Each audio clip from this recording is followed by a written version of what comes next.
아멘. 예수께서 하나님과 동등되신 증거라는 제목으로 목사님 말씀 증거해 주시겠습니다.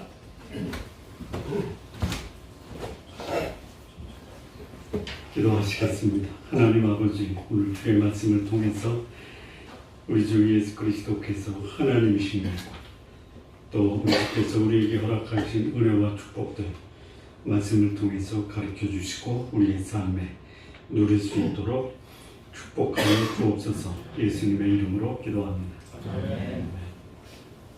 오늘 본문에는 예수님이 하나님과 동등되신 분이다 라는 것을 우리에게 말씀을 해주십니다.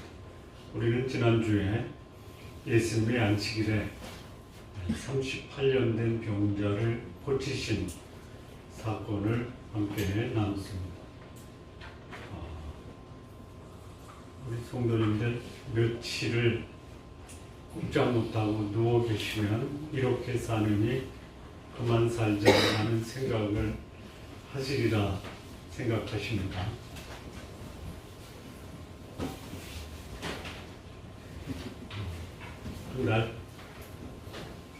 한 달을 꼼짝 못하고 누워 있으면 이대로 사는 것보다는 차라리 삶을 그만두는 게 낫겠다라는 생각을 할 수 있죠.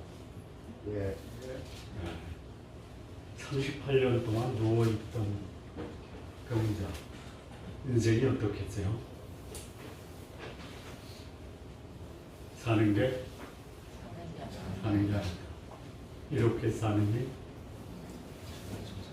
그런데 그만 살고 싶어도 마음대로 안 되니 얻어나 먹자.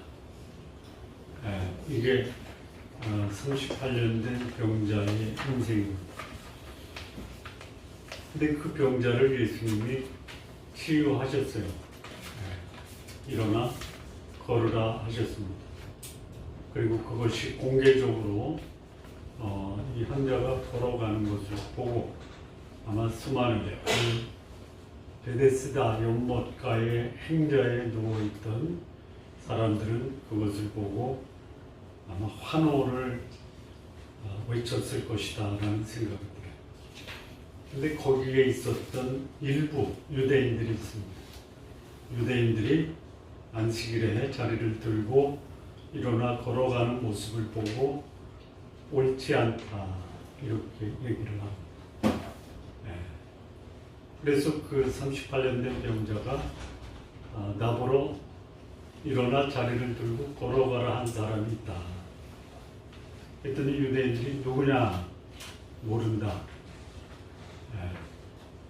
그리고 다음 안식일에 그 38년 되었다가 나은 그 사람이 성전에 들어갑니다. 예배하러 갔겠죠.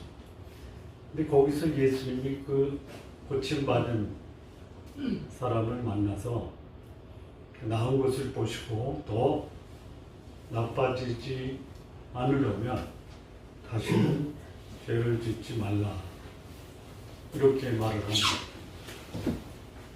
그랬더니 그 나음을 받은 38년 되었다가 나은 그 병자가 유대인들에게 가서 나를 고치니가 예수야 이렇게 고발을 합니다.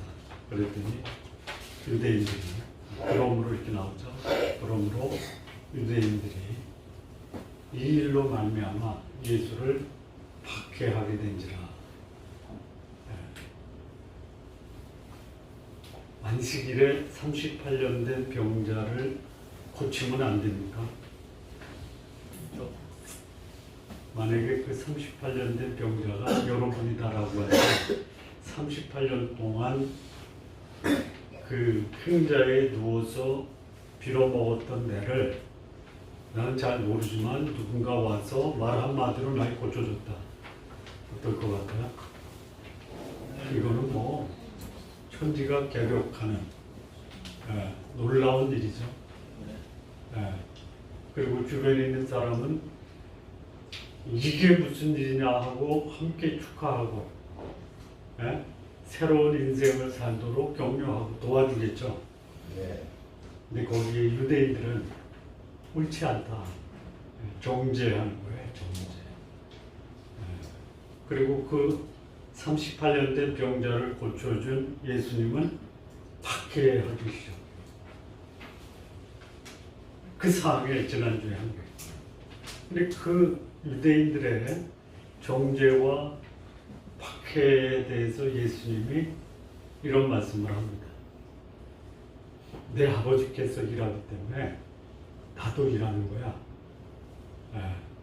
내 아버지께서 일했어요. 무슨 일을 하셨어요? 내 아버지께서 무슨 일을 하셨어요? 아니, 그 앞에서 나왔잖아. 하나님이 천지를 창조하시고 가장 먼저 하신 일이 뭐예요? 안식을 주셨죠. 안식. 그 창조의 역사가 6일 동안 진행이 되고 6일 동안 끝난 다음에 안식하셨어요. 그리고 그 안식일 그날 하나님이 창조한 모습을 보니까 보시기에 너무 좋았어요. 그리고 이게 조금 지나서 출애굽기 31장 17절에 보니까 모세가 이스라엘 백성에게 안식일을 거룩하게 지키는데 거룩할 뿐만이 아니고 쉬어서 평안하라라고 나왔습니다. 그러니까 안식일은 세 가지예요. 남겨놓은 일이 있으면 놀아도 노는 게 아니죠. 밤을 새서 일하더라도 일을 마치면 뿌듯하죠. 이게 안식이에요. 두 번째는 내가 이뤄놓은 그 나의 성과를 안식일날 그걸 보면서 즐길 수 있어야 돼요. 관망의 복이 안식일날 하는 거예요. 세 번째는 뭐냐면 쉬어 평안하게 하다라는 것이 뭐냐면 영어에 리프레시라는 게 있어요. 리프레시는 것은 뭐냐면 그 재충전하다, 새롭게 하다. 안식의 의미가 성경이 말하는 게 뭐냐? 일을 마쳐라, 완수하라, 책임을 다하라. 그러면 진정한 쉼을 누릴 수 있다. 두 번째는 내가 한 일을 바라보면서 그 한 일에 대한 보람과 성취를 경험하라. 그리고 내일을 준비하는 재충전의 기회를 안식일날 가져라. 안식일날 하지 말아야 될 게 있어요. 뭐죠? 뭐냐면요, 비난하지 말아라. 다른 사람이 하는 일 가지고 소위 비판적으로 비난하고 정죄하지 말아라. 이게 안식일날 하지 말아야 돼. 더군다나 안식일날 예수님을 죽이려고 하는 마음을 갖잖아요. 자, 이 살인의 시작은 뭐죠? 미움이에요. 안식일날 하지 말아야 되는 거 정죄하지 말아라. 비난하지 말아라. 미워하지 말아라. 안식일날 하지 말아야 될 게 있어요. 거짓말하지 말아라. 이게 하지 말아야 될 것이지. 아니 38년 된 죽은 자와 같은 자를 살리는 것은요, 그야말로 이거는 인생을 새롭게 바꿔주는 거 아니에요. 자, 38년 된 병자는 안식일에 안식을 누렸죠. 그를 묶고 있었던 그 억압과 굴레에서 벗어났어요. 이게 안식 아니에요? 근데 그날 안식일을 어겼다라고 비난하고 예수님을 미워해서 죽이려고 했던 유대인들은 안식일날 어땠어요? 안식하지 못했어요. 그래서 예수님이 이 안식일을 가지고 유대인들이 시비를 거리니까 너희들이 내가 누군지 알아? 그 말씀하시는 거예요. 그러니까 죽이려고 하니까 예수님이 너희에게 이르노니 내 아버지께서 일하시기 때문에 나도 일한다 라고 말씀하세요.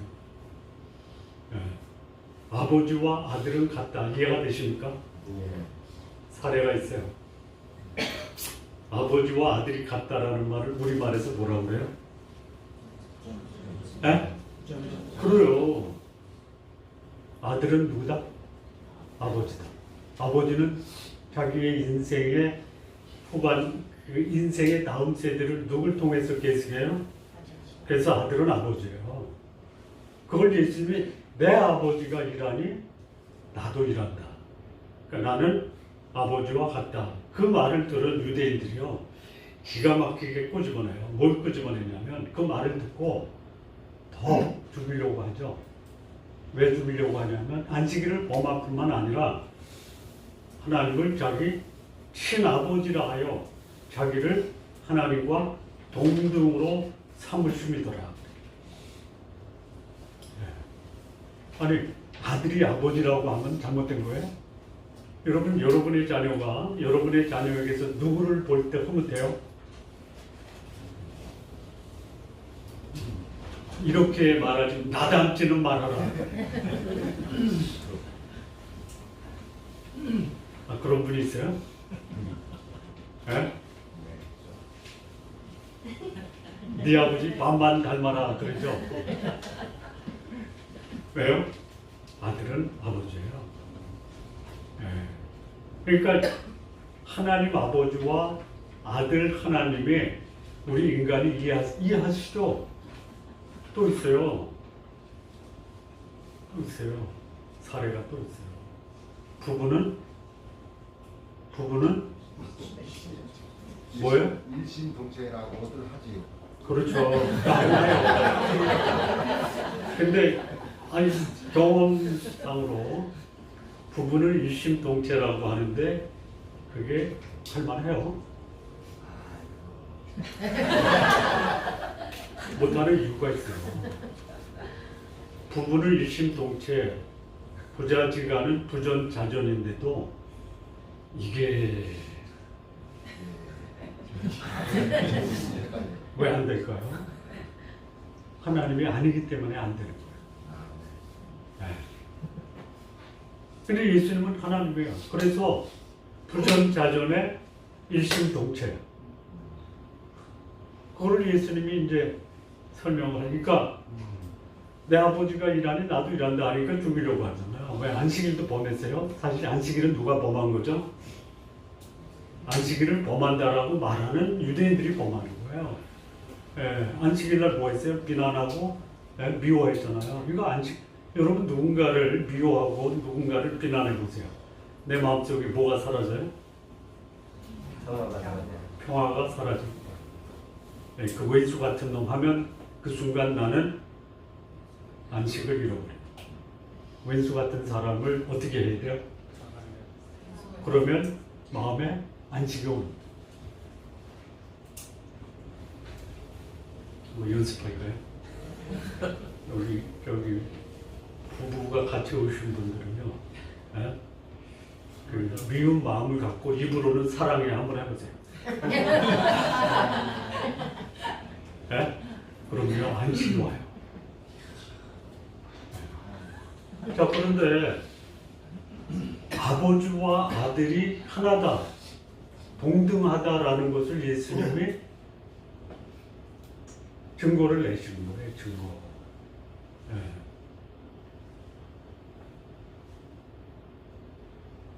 20절인가요? 20절? 20절. 19절 보시죠. 19절에 보면 이거는 예수님이 말씀하신 거예요. 그 예수님이 말씀하신 것에 대해서 또 아버지는 아들에게 어떻게 하시고 이 19절에서는 아들이 아버지께 어떻게 한 게 나와요. 이게 이제 소위 아버지와 아들이 하나다라는 것을 증거하는 거예요. 뭐라고 그랬냐면요, 아들이 스스로 하는 게 없어요. 내가 아버지께서 행하는 것을 보지 않고는 아무것도 행치 않았다. 그러니까 아들이 하는 것은 누구 거예요? 누가 하는 거예요? 아버지가 하는 거예요. 그래서 아버지가 행하는 그것을 아들도 그와 같이 한다고 그랬어요. 그러니까 예수님이 하는 것은 여러분 오해하지 마세요. 모방이 아닙니다. 모방. 모조가 아니에요. 그냥 예를 들어드리면요, 공작이라는 영화 보셨어요? 공작? 이게 저기 흑금성이에요. 흑금성. 박채서치 이 영화로 나왔잖아요. 근데 마지막 김정일까지 만날 때 마지막 그 한 관문이 뭐냐면 국가보위부의 제1부부장을 만나요. 만났어요. 거기까지 갈 때 그 장성택 조카, 장성택 형의 그 아들이 그 아버지가 삼촌, 그리고 이제 그 보위부에 이 단계로 올라가서 제1부부장을 만나. 근데 북한에 백화점을 데려가더래요. 백화점을 데려갔는데 거기서 이 소위 보위부 부부장이 어디에서 발길을 멈춰가지고 떠나지 않냐면 스위스 롤렉스 시계 앞에서 한 30분만 서 있더래요. 30분간을. 그래서 이제 이 흑금성이라는 박채서 씨가 저거 갖고 싶구나. 말을 할 수 없잖아요. 그래서 그 북한의 그 광고 사업을 수주하는데 잠시 제가 남조선에 좀 다녀와야 되겠습니다. 업무상.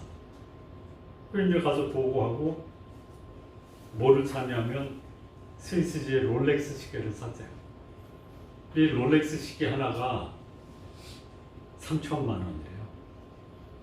북한에서 그거 그 공산당 고위 간부가 아무리 뭐 돈 많다고 3천만 원짜리 살 수 있어요? 그래서 이제 그 롤렉스 시계 모조품 파는 데를 간 거야. 갔더니 롤렉스 시계 제조하는 그 회사에서 감별사가 있대. 감별사. 왜 감별을 하냐면 롤렉스 시계의 짝퉁이 원품의 10배가 유통되고 있다. 근데 유통이 되는데 이게 진품인지 짝퉁인지 구별을 못한대요. 그래서 짝퉁 가격을 물어봤더니 700만 원대. 그래서 그걸 사가지고 다시 북한에 들어가서 그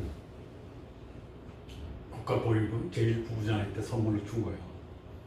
그랬더니 앞으로 필요한 어떤 거래도 나한테 와서 요구하면 다 들어주겠다. 뭐 가지고 사람 녹인 거예요? 가짜. 근데 예수님은 진짜예요. 진짜 하나님이에요. 이거를 믿을 수 있는 사람은요, 믿음대로 살아갈 수 있어요.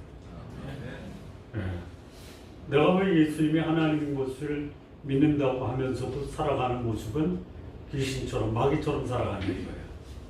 왜 그래요? 못 믿어서 그래요. 근데 예수님이 하나님이다라는 증거를 두 가지인데요. 첫째는 뭐냐면 아들이 아버지께서 행하신 것을 봤잖아요. 본대로 행하는 거예요.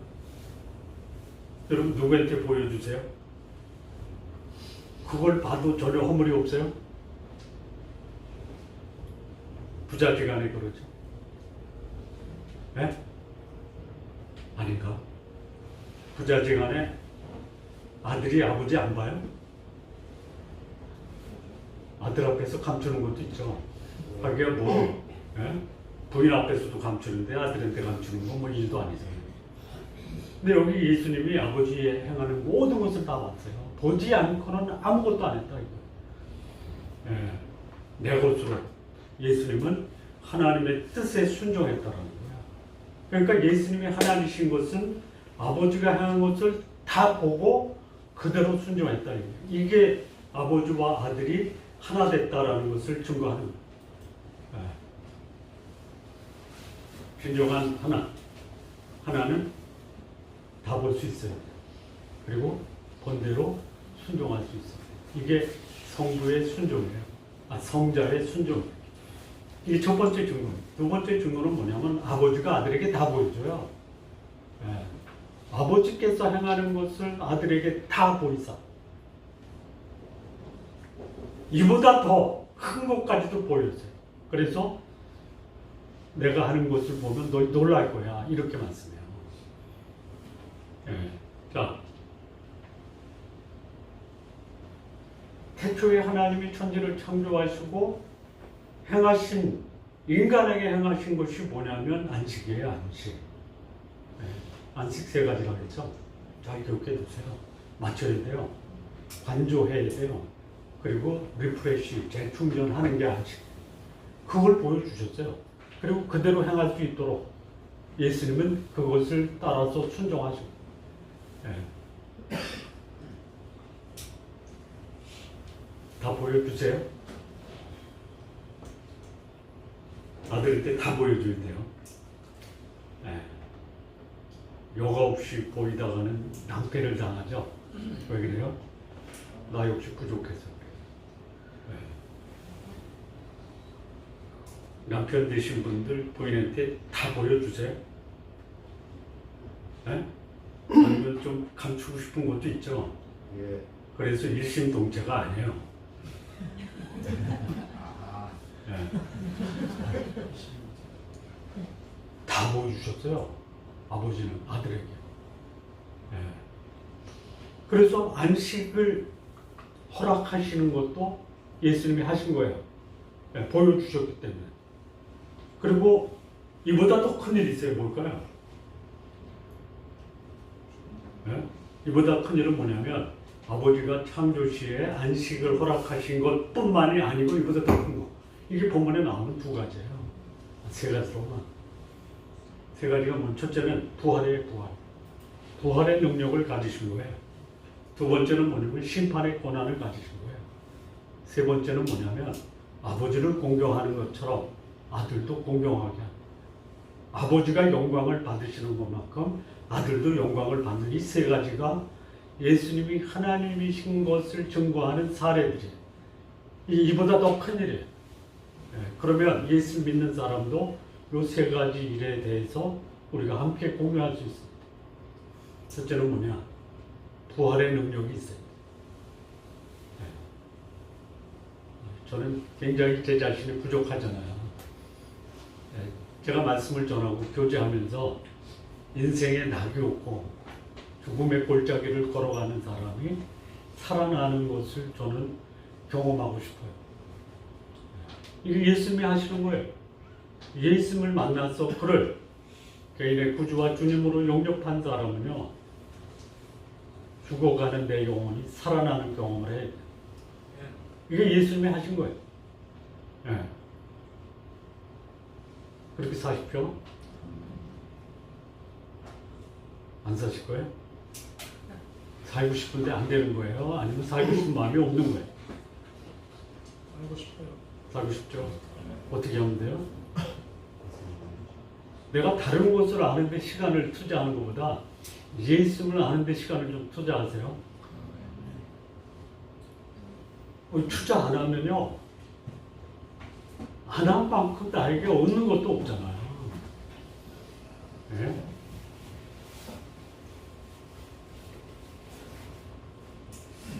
예수님이 오늘 우리에게 어떻게 다가오냐면 말씀으로 다가오잖아요. 제가 요한복음을 강의하면서 설교 본문을 다 외우자 이렇게 다짐을 했어요. 네. 어제 누구한테 얘기했는데 이 요한복음을요, 암송하기 위해서 암송을 하고 난 다음에 50번을 복습을 해요. 네. 복습하면서 경험적으로 알게 된 게 뭐냐, 이해가 돼요. 나를 성찰하게 돼요. 네. 그리고 회개하고 다짐하게 돼요. 그래야지 예수님을 알아요. 네. 그래서 예수님을 경험한 사람은 자기 삶이 살아나요. 네. 아버지께서 죽은 자를 살리는 것처럼 아들도 자기가 원하는 자를 살린다 그랬어요. 그럼 예수님은 원하는 자만 살려요? 원하는 사람을 딱 정해가지고 그 사람만 살려요? 아니에요. 예수님이 원하는 게 뭐예요? 예? 예수님을 하나님으로 믿는 자를 예수님이 원하는 거예요. 예. 그리고 그런 사람에게 예수님은 살리는 거예요. 예수님을 믿고 있고 예수님과 동행한다라고 하는데 내 삶은 여전히 사망의 훔침한 골짜기를 걸어가고 있다. 예수님의 문제예요? 내 문제예요? 기도하세요. 저도 사망의 음침한 골짜기를 꽃길로 걷게 해주세요. 라고 기도하면 하나님이, 예수님이 뭐라고 하실까? 뭐라고 하실까요? 이렇게 말씀하실 거예요. 나 얼만큼 알아? 네? 예수님이 이 땅에 죽으러 오셨죠. 네, 죽으러 오셨는데 하나님은 죽으러 오신 예수님 어떻게 하셨어요? 부활하게 하셨죠. 예수님이 부활하셨죠. 예수님을 깊이 알아갈수록 내 삶 속에 어떤 은혜가 있느냐? 인생 살만하다. 예수님을 모르면 모를수록 내 인생은 사망의 음침한 골짜기를 걸어가는 거예요. 예수님을 경험한 사람, 살만나는 인생이다. 그런 살만나는 인생으로 나를 만들어 가시는 그분은 하나님입니다. 근데 그분이 예수님이다라는 거예요. 두 번째는 뭐냐면요, 아버지께서 아들을 사랑하셨어요. 그래서 아무도 아버지가 심판하지 않고 심판하는 것을 다 아들에게 맡기셨어요. 여러분, 하나님의 심판, 그 심판은 어떤 심판이에요? 우리가 읽었던 1장 30절에 내가 아무것도 안 한다. 내 뜻대로 하지 않고 아버지의 뜻대로 했는데 아버지의 뜻대로 행하기 때문에 내 심판은 다 어렵다라고 했어요. 예수님이 하시는 평가, 판단은요, 의로운 거예요. 교도소 가면요, 참, 죄져서 왔죠? 네? 어떻게 오셨습니까? 라고 여쭤보면 뭐라고 그래요? 네? 억울하게 왔대요. 그러면 그거를 판사한테 가서 얘기하면 판사는 뭐라고 그래요? 네? 뭐라고 그러냐면, 오면 네가 판사해. 네. 억울하지 않는 심판이에요. 공정한 심판이에요. 의로운 심판이에요. 그래서 하나님이에요.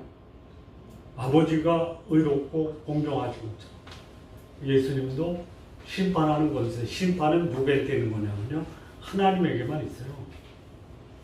인간의 심판은요, 오류와 착각이 있어요. 편협된 판단을 해요. 오히려 죄 없는 사람을 죄 있다라고 그야말로 누명을 씌우기도 해요. 누가? 판사가, 검사가. 그래서 억울한 거예요.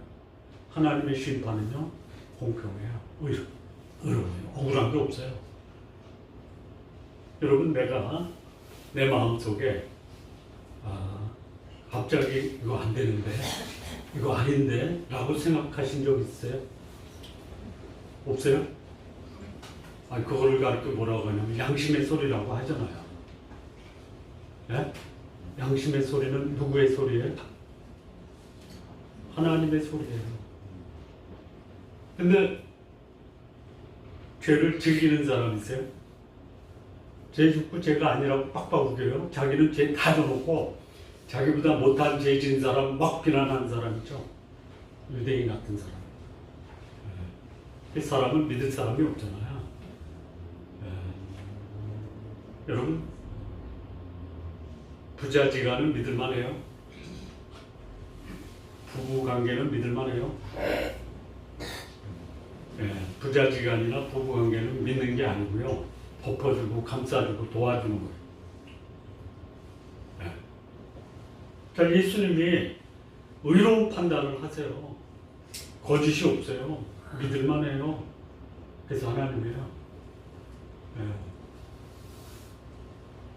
세 번째, 이 예수님이 하나님이다라는 것을 증거하는 사례 세 번째는 뭐냐면, 모든 사람이 아버지를 공경하잖아요. 모든 사람이, 여기서 모든 사람이라는 것은 제한적으로 얘기하는 유대인들이에요. 하나님을 안 믿는데도 자기들 입으로는 공경한다고 해요. 공경하다라는 것이 뭐냐? 영광 돌리다, 존귀와 명예를 돌리다 이거예요. 근데 너희들이 나는 안 믿으면서 아버지는 공경한다라고 하는데 거짓말이다. 모든 사람이 아버지를 공경하는 것처럼 아들도 공경하는데, 아들을 공경하지 않으면 아버지를 공경하는 것이 아니다 이거죠. 우리 주변에 이런 분들 많아요. 하나님을 믿지만 예수님은 못 믿겠어. 그 얘기는 뭐예요? 하나님을 안 믿는 거예요. 그 예수님이 하나님이신 이유는 뭐냐? 예? 아버지를 공경하고 아버지께 영광을 돌린다면은 그 사람은 당연히 예수님도 공경하고 영광을 돌리는 거예요. 그러니까 예수님이 하나님이다. 자, 그러면 오늘 본문 예수님이 하나님을 봤어요. 하나님이 자신을 예수님께 보여주셨어요. 그래서 그렇게 됨으로 인해서 예수님께 허락하신 이 권세가 뭐냐? 부활, 심판, 그리고 영광의 권한을 주시고. 자, 그럼 그것을 경험한 오늘 우리는 어떻게 살아야 되느냐? 24절 보면요. 진실로 진실로 이 17절에서 30절까지 진실로 너에게 이른다라는 것이 3번 반복돼요. 3번. 첫 번째는 뭐냐? 아버지가 행하는 것을 아들이 행할 수 있다. 두 번째는 이거예요. 내 말을 듣고 나 보내신 이를 믿는 자 영생을 얻었고 심판에 이르지 아니하고 사망에서 생명으로 옮겼다. 예수님을 하나님으로 믿는 자. 예수님 말씀을 들었는데 누구를 믿어요? 예수님을 보내신 아버지를 믿는 거예요. 그 얘기는 뭐예요? 내 말이 아버지의 말이고 나를 보내신 이를 믿는 것이 나를 믿는 것이다 이거예요. 이런 자에게 주시는 축복이 뭐예요? 우리에게 어떻게 그걸 적용할 수 있어요? 영생을 주시는 거예요. 우리의 안목, 우리의 생명을 영생까지 열어주는 거예요. 예수님 믿는 자의 이 시각은 어디까지 열려져 있어야 돼요? 영생까지 열려져 있어야 돼요. 여러분, 오늘 고생이 내일은 해결된다. 오늘 고생은 오늘로 끝이다. 내일서부터는 새로운 인생이 시작된다.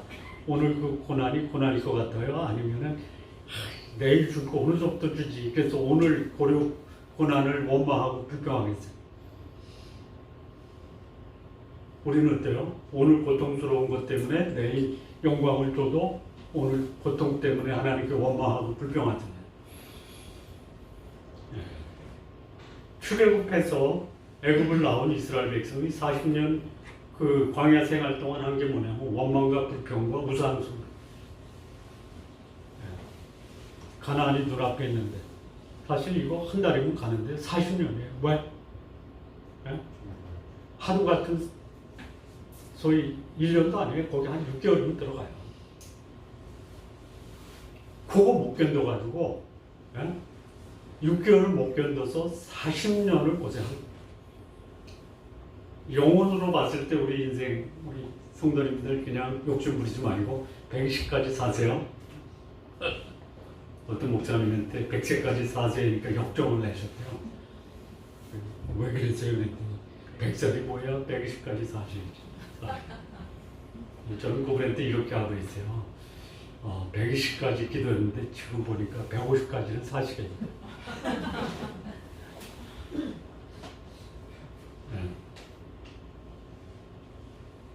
영혼까지 우리의 삶이 연장되는 거예요. 이 연장이라고 하는 건 너무 좀 약소하고요. 내 인생에 끝이 없어요. 영원히 사는 거예요. 예수님을 하나님으로 믿는 자는 영생을 산다. 오늘 좀 고달프고요. 영생을 보고 사세요. 두 번째는요. 죽은 자들이 하나님의 아들의 음성을 들을 때가 온다. 듣는 자는 살아나리라. 영생을 살게 하신 분이 오늘도 관심 있어요. 예? 고달퍼도요. 죽은 자가 살아나요. 여러분 기적이 죽지 않고 살아있는데 너 살 거야. 감동이 있어요? 감동이 있어요? 내 인생이 지금 죽을 것 같아. 근데 하나님이 약속을 해. 살아날 거야. 믿으세요? 안 믿으세요? 안 믿으세요? 여전히 내 인생이 고달프죠? 제가 이 말씀을 묵상하고 준비하다가 하나님의 말씀에, 그러니까 예수님 믿는 것은 예수님 말씀, 하나님 믿는 것은 하나님 말씀을 믿는 거죠. 그 말씀이 우리에게 어떤 그 축복을 주느냐? 제가 관심 있는 게 뭐냐면 기쁨과 즐거움이에요. 저도 기쁘게 살고 즐겁게 살고 싶은 거예요. 뭐 그냥 우리끼리지만 기쁜 일이 별로 없고 즐거운 일이 별로 없잖아요. 제가 단정적으로 말씀드려도 제가 그래요, 제가. 그래서 이거를 어떻게 반전시킬까 해서 이제 말씀을 찾았는데요. 뭘 찾았냐면 즐거움이라는 단어를 찾았어요. 쏟아져 나와요. 시편 119편 143절 보면요. 주의 계명이 나의 즐거움이다. 근데 그 앞에 뭐가 있냐면요. 환난과 우한 중에 주의 계명이 나의 즐거움이다 이렇게 돼 있어요. 여러분 괴로우시면요. 하나님 말씀에 내 시간을 들여보세요. 언제? 환난과 우한 중에.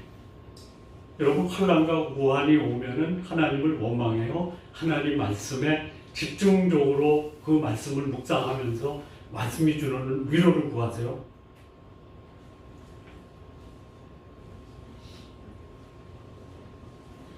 보이고 싶지 않으시는 거죠. 네? 우한과 환난이 있을 때 진짜 주의 계명이 내게 즐거움을 주는지 한번 점검해 보세요. 네. 저도 요즘에 뭐 웃을 일이 별로 없고 즐거움보다는 괴로움만 있거든요. 네. 하나만 소개하고 다른 거 말고 제 개인적으로 허리가 끊어질 듯 아프거든요. 네. 그래서 여기 핫팩을 이 허리에다 붙였거든요. 조금 완화가 돼요. 밤에 잘 때 끊어지는 것처럼 아파가지고 오늘 내가 교회 갈 수 있을까? 근데 그때 이런 생각이 들더라고요. 오늘 설교 처음부터 끝까지 한번 묵상하고 말씀 암송한 거 다시 한번 해봐. 그러면 말씀 묵상하고 설교 원고 묵상할 때 아픈 거 생각나겠어요? 안 나겠어요? 야, 오늘 이 말씀을 성도님들과 나눈다라는 것이 막 여기서 말씀을 묵상하기 전에 죽겠네를 조금 길게 하면 뭐해? 죽겠네.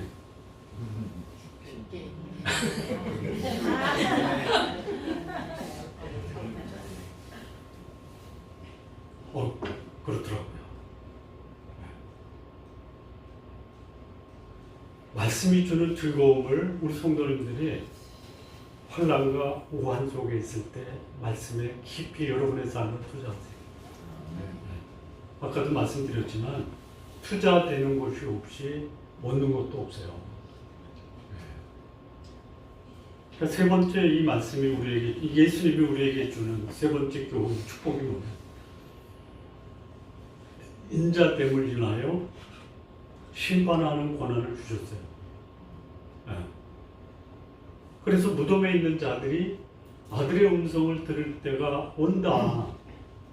선한 일을 향한 자는 생명의 부활, 악한 일을 향한 자는 심판의 부활로 나오리라. 내가 내 스스로 하지 않고 내 뜻대로 하지 않고 아버지의 뜻대로 하는데 그래서 내 심판은 의롭다라고 말씀하세요. 이게 무슨 소리예요? 예수를 믿는 자에게는 심판이 아니라 뭘 주는 거예요? 보상이에요, 보상. 예수를 믿는 사람이 여기 이제 무덤에 있는 자들이 들어요. 무덤에 있는 자들이. 몇 살 때 뭐 하고 살았어? 생명의 부활로 나온 사람은 살아생전에 뭐 했어요? 선한 일을 했어요. 이 선한 일이라는 게 부활의 그 축복을 경험하는 게 소위 착한 일 하는 게 아니에요. 예수님 믿는 게 선한 거예요. 보시기에 좋았잖아요. 진정한 안식은 보시기에 좋은 건데 보시기에 좋다는 것이 선한 것이에요. 하나님 보시기에 좋은 일을 행한 사람, 그게 뭐예요? 예수님을 말씀을 듣고 그 말씀대로 살아가는 사람은 생명의 부활이라는 보장이에요. 근데 예수님 안 믿어. 안 믿는 것이 결과적으로 뭐냐면 나만을 위해 사는 거예요. 여러분 예수 믿지 않는 사람들이 열심히 사시죠. 열심히 사는 게 잘못된 게 아니에요. 근데 열심히 사는 게 나만을 위해서 사는 거예요. 나만을. 여러분 천재가 있어요. 공부 열심히 했어요. 그래서 높은 자리까지 올라가고 돈 많이 벌었어요. 나누고 베푼 일 안 해요. 왜 그래요? 그 속에 생명이 없어서 그래요. 그러면 무슨 부활이에요? 심판의 부활이에요. 예수님을 하나님으로 믿고 사는 사람은요, 사후세계가 보장입니다. 사후세계뿐만이 아니라 아까도 말씀드렸다시피 무덤에 있는 자들이 하나님의 아들의 음성을 들어요. 듣는 자는 살아납니다. 금세에서도 살만 나고요, 영혼까지도 보상을 받는 거예요. 예수를 믿는 사람들, 예수님을 하나님으로 믿는 사람들이 살아가는 삶의 모습이에요. 우리 성도님들 그런 삶을 사셨으면 좋겠어요. 부활의 삶 사세요. 그리고 정당한 보상을 받는, 그리고 하나님이 예수님을 영광스럽게 했다면 하나님을 믿는 사람들도 하나님은, 예수님은 우리의 삶을 영광스럽게 하실 것이다. 그 삶이 우리 성도님들의 삶 되시기를 진심으로 바랍니다. 기도하시겠습니다. 하나님 아버지 감사합니다. 우리 주님 예수 그리스도 하나님이신 것을 감사합니다. 예수님이 사셨던 삶 우리도 완벽하지는 않아도 그렇게 우리의 삶 방향을 잡고 그 방향으로 우리의 삶 살아갈 수 있도록 인도하여 주옵소서. 영생과 오늘의 삶에 살만 나는 인생, 그리고 아름다운 보상을 기대하는 삶, 예수님 믿음으로 그 삶을 기대하며 살아가는 우리 성도님들 모두 되게 하옵소서. 예수님의 이름으로 기도합니다. 아멘.